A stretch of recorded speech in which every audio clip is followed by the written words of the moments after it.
But first, our world lead, a man in prison who may feel as if he's forgotten, but he has not been forgotten by his friends and family.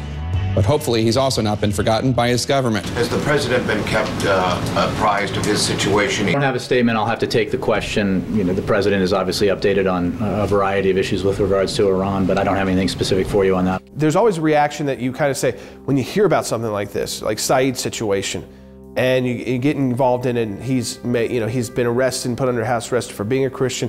You want to kind of jump, and you have this reactionary feeling that, okay, I need to jump to the news, I need to tell the news.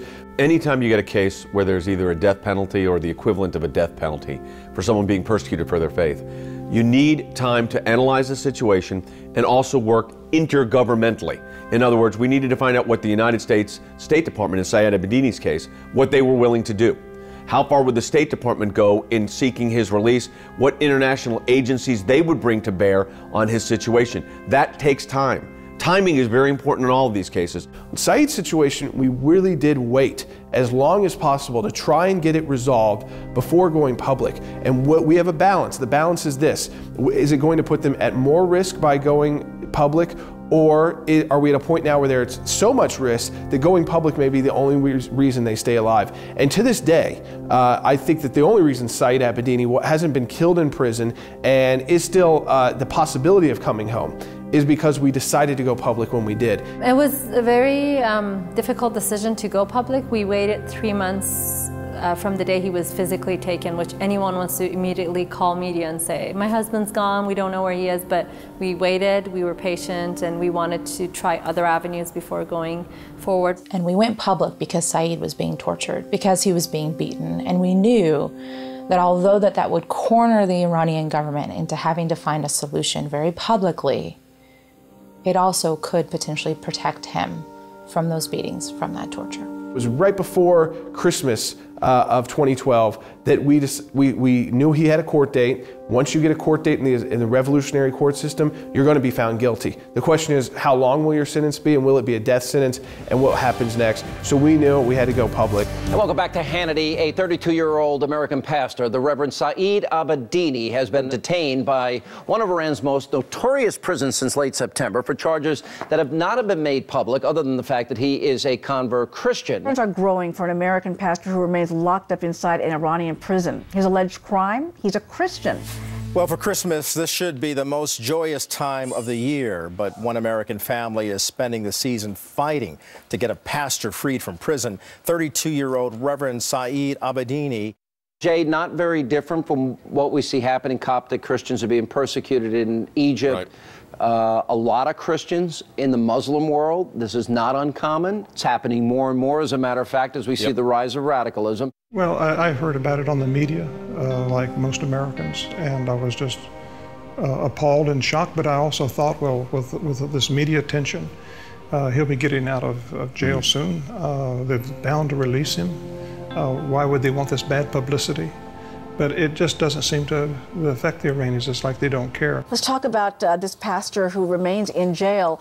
He's being held there simply by the fact that he's a Christian? That's basically it. Pastor Saeed is 32 years old. He's been in the worst prison, the most notorious prison in Tehran, Evin prison, since September. And so it's been very difficult, and especially during Christmas time, there's a big hole in our family. An Iranian-American pastor imprisoned in Iran is set to go on trial January 21st. Although he's been in custody since September, the criminal charges that he faces date back to the year 2000. That's when Abedini converted from Islam to Christianity, an act which carries the death sentence in Iran. What is known about the judge or judges, David Lee?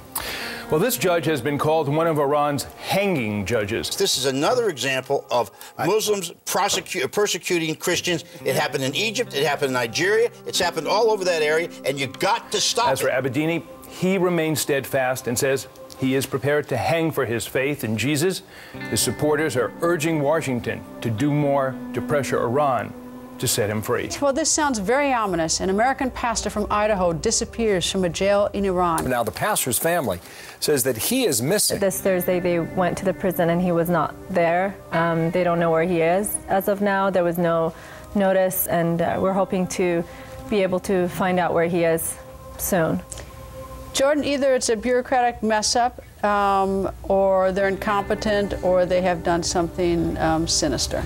I think with Iran, you assume the worst, but you hope for the best. Saeed was charged and convicted of attempting to undermine the national security of the Islamic Republic of Iran by his work with what was called illegal gatherings back in the early 2000s.